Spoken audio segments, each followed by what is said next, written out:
வணக்கம். யுனெஸ்கோவின் உலக பாரம்பரிய சின்னமான மாமல்லபுரம் கடற்கரை கோவில் நம்ம எல்லாருக்குமே தெரிஞ்ச ஒரு அற்புதமான விஷயம். ஆனா உங்களுக்கு தெரியுமா, இந்த கோவில சுற்றி பல நூற்றாண்டுகளா ஒரு பெரிய மர்மம் ஒளிஞ்சிட்டு இருக்கு. அது என்ன மர்மம்னு தான் நாம இப்ப பார்க்க போறோம். கேள்வி ரொம்ப சிம்பிள் தான். நம்ம கண்ணுக்கு தெரியறது ஒரே ஒரு கோவில். ஆனா பழங்காலத்து கதைகள்லாம் 7 கோவில்கள் இருந்ததா சொல்லுது. அப்போ ஒரு நிமிஷம் யோசிச்சு பாருங்க, அந்த மீதி 6 கோவில்கள் என்ன ஆச்சு, எங்க போச்சு? இந்த மர்மத்துக்கு ஒரு பேரு கூட இருக்கு. 7 பகோடாக்கள் கதைன்னு சொல்லுவாங்க. பல 100 வருஷத்துக்கு முன்னாடி கடல்ல போன மாலுமிங்க ஆரம்பிச்சு வச்ச அந்த கதை இன்னைக்கு வரைக்கும் ஒரு பெரிய புதிரா நிக்குது. ஒரு பக்கம் கதை, இன்னொரு பக்கம் நம்ம கண்ணு முன்னாடி நிக்கிற நிஜம். இது ரெண்டுக்கும் நடுவுல என்னதான் உண்மை? வாங்க பாக்கலாம். நீங்க மாமல்லபுரம் போயிருந்தீங்கன்னா கண்டிப்பா இந்த அழகான கடற்கரை கோவில பார்த்திருப்பீங்க இல்லையா? இது கிட்டத்தட்ட 7ஆம் 8ஆம் நூற்றாண்டுகள்ல பல்லவர்கள் கட்டினது. காலத்தையே ஜெயிச்சு நிக்கிற ஒரு பிரம்மாண்டம். ஆனா இங்கதான் ஒரு ட்விஸ்ட். 100 கணக்கான வருஷங்களுக்கு முன்னாடி இந்த வழியா கப்பல்ல போன வெளிநாட்டு மாலுமிங்கள் எல்லாம் என்ன சொல்லிருக்காங்க தெரியுமா? அவங்க பார்த்தது ஒண்ணில்ல, 7 கோவில்கள் வரிசையா கடற்கரையோரமா இருந்ததா அவங்களோட குறிப்புகள்ல எழுதி வச்சிருக்காங்க. இது சும்மா ஒரு கட்டுக்கதையா இருக்கும். சோ இந்த 7 பகோடாக்கள்னா என்ன? சிம்பிளா சொன்னா, மாமல்லபுரம் கடற்கரையில 7 கோவில்கள் இருந்ததா சொல்லப்படுற ஒரு பழங்கால கதை. நிறைய பேரு அதெல்லாம் சுன்னா கதைன்னு சொல்லி ஒதுக்கிட்டாங்க. சரி, சில அறிஞர்கள் என்ன சொன்னாங்கன்னா, ஒருவேளை கடல் மட்டம் உயர்ந்ததாலேயோ இல்ல கடல் அரிப்பாலேயோ மத்த 6 கோவில்களும் கடலுக்குள்ள மூழ்கி இருக்கலான்னு ஒரு தியோரி சொன்னாங்க.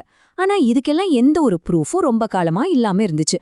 ஆனா எல்லாம் ஒரு நாள் மாறுச்சு. அந்த திருப்புமுனை 2004ல வந்தது. நம்ம எல்லாருக்கும் ஞாபகம் இருக்கும். இந்திய பெருங்கடல ஒரு பயங்கரமான சுனாமி தாக்குச்சு. அது ஒரு பெரிய சோகம்தான். ஆனா அதே நேரத்துல அது பல வருஷமா புதைஞ்சிருந்த ஒரு உண்மையும் வெளிக்கொண்டு வந்துச்சு. யோசிச்சு பாருங்க, பல நூற்றாண்டுகளா இந்த கதை வாய்வழியா பரவிட்டிருக்கு. அப்புறம் டிசம்பர் 26, 2004ல அந்த சுனாமி வந்தது.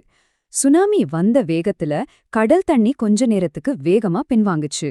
அப்போதான் அந்த சில நிமிஷங்கள்ல அந்த இடத்துல இருந்த மக்கள் எதையோ பார்த்தாங்க. மறைஞ்சு போன ஒரு உலகத்தையே பார்த்தா மாதிரி இருந்துச்சு. அவங்க கண்ணுல என்னெல்லாம் பட்டுச்சு தெரியுமா? பெரிய பெரிய கல் சுவர்கள், மணல் கொள்ள இறங்குற மாதிரி படிக்கட்டுகள், மனுஷங்க கட்டின மேடைகள், அப்புறம் அங்கங்க சிதறி கிடந்த பெரிய பாறை துண்டுகள். அப்போதான் எல்லாருக்கும் புரிஞ்சுது, இது வெறும் கதை இல்ல, இதுக்கு பின்னாடி ஏதோ ஒரு பெரிய உண்மை இருக்குன்னு. சுனாமி கொடுத்த இந்த க்ளூவை வச்சுக்கிட்டு நம்ம இந்திய தொல்லியல் துறை, அதாவது ஏஎஸ்ஐ காலத்துல இறங்கினாங்க. அவங்களோட ஒரே குறிக்கோள் இந்த மர்மத்துக்கு ஒரு உறுதியான ஆதாரத்தை கண்டுபிடிக்கணுங்கிறது தான். இப்போ நாம பார்க்க போறதா ரொம்ப இன்ட்ரெஸ்டிங். ஒரு பக்கம் கதை என்ன சொல்லுச்சு, இன்னொரு பக்கம் ஏஎஸ்ஐ என்ன கண்டுபிடிச்சாங்கன்னு பார்க்கலாம். கதை சொல்லுச்சு அங்க ஒரு கோவில் வளாகமே இருந்துச்சுன்னு. ஏஎஸ்ஐ என்ன பண்ணாங்க? கடலுக்கு அடியில கட்டிடத்தோட பாகங்களை கண்டுபிடிச்சாங்க. கதை சொல்லுச்சு அந்த கோவில்கள்லாம் ரொம்ப பழமையானதுன்னு. ஏஎஸ்ஐ என்ன சொன்னாங்க? ஆமா, இது பல்லவர்கள் காலத்து திராவிட கட்டிடக்கலை தான் அப்படின்னு உறுதி செஞ்சாங்க. அப்ப பாருங்க, அந்த கதைக்கு எவ்ளோ பெரிய வரலாற்று ஆதாரம் இருக்குன்னு. சரி, எல்லாம் ஓகே. ஆனா உங்களுக்கு ஒரு கேள்வி வரலாம். அத்தனை கோவில்கள் இருந்துச்சுன்னா ஏன் இந்த ஒன்னே ஒன்னு மட்டும் இன்னைக்கு வரைக்கும் தப்பிச்சு நிக்குது? மத்ததெல்லாம் என்னாச்சு? அதுக்கு பதில் அந்த காலத்து இன்ஜினியரிங்ல தான் இருக்கு. இந்த கடற்கரை கோவில் இருக்கே, இது ரொம்ப ரொம்ப வலுவான கிரானைட் பாறைகளை வச்சு கட்டப்பட்டிருக்கு. அது மட்டும் இல்ல, கடல் அலைகளை நேரடியா தாக்காத, அதே சமயம் அதை சமாளிக்கிற மாதிரி ஒரு சரியான இடத்துல உறுதியான ஃபவுண்டேஷனோட கட்டியிருக்காங்க. ஆனா மூழ்கி போன மத்த கோவில்கள் ஒருவேளை இவ்வளவு ஸ்ட்ராங்கான மெட்டீரியல்ல கட்டப்படாம இருந்திருக்கலாம். இல்லன்னா கடலுக்கு இன்னும் ரொம்ப பக்கத்துல தாழ்வான இடத்துல இருந்ததால காலப்போக்குல கடல் அதை முழுங்கியிருக்கலாம். அப்போ இனிமே நாம மாமல்லபுரத்தை பாக்குற விதமே மாறப்போகுது. அது வெறும் ஒரு தனி கோவில் கிடையாது. அது கடலுக்குள்ள மூழ்கி போன ஒரு பெரிய நகரத்தோட கடைசி சாட்சி. ஒரு கட்டுக்கதையா ஆரம்பிச்சது எப்படி ஒரு சரித்திர உண்மையா மாறுச்சுன்னு ஒரு தடவை சுருக்கமா பார்க்கலாம். பாருங்க, முதல்ல 7 பகோடாக்கள்னு ஒரு கதை மட்டும்தான் இருந்துச்சு. அப்புறம் ஒரு இயற்கை சீற்றம், அதாவது சுனாமி, நமக்கு ஒரு ஷாக்கிங்கான க்ளூவை கொடுத்துச்சு. அதை வச்சு விஞ்ஞான ரீதியா ஆய்வு செஞ்சப்போ தொலைஞ்சு போன ஒரு வரலாறு உண்மைதான்னு நிறுவனமாச்சு. இப்போ நமக்கு தெரிஞ்ச உண்மை என்னன்னா, கடற்கரை கோவில் தனியா இல்ல. இந்த ஒரு வரி இந்த முழு கதையும் அழகா சொல்லுது.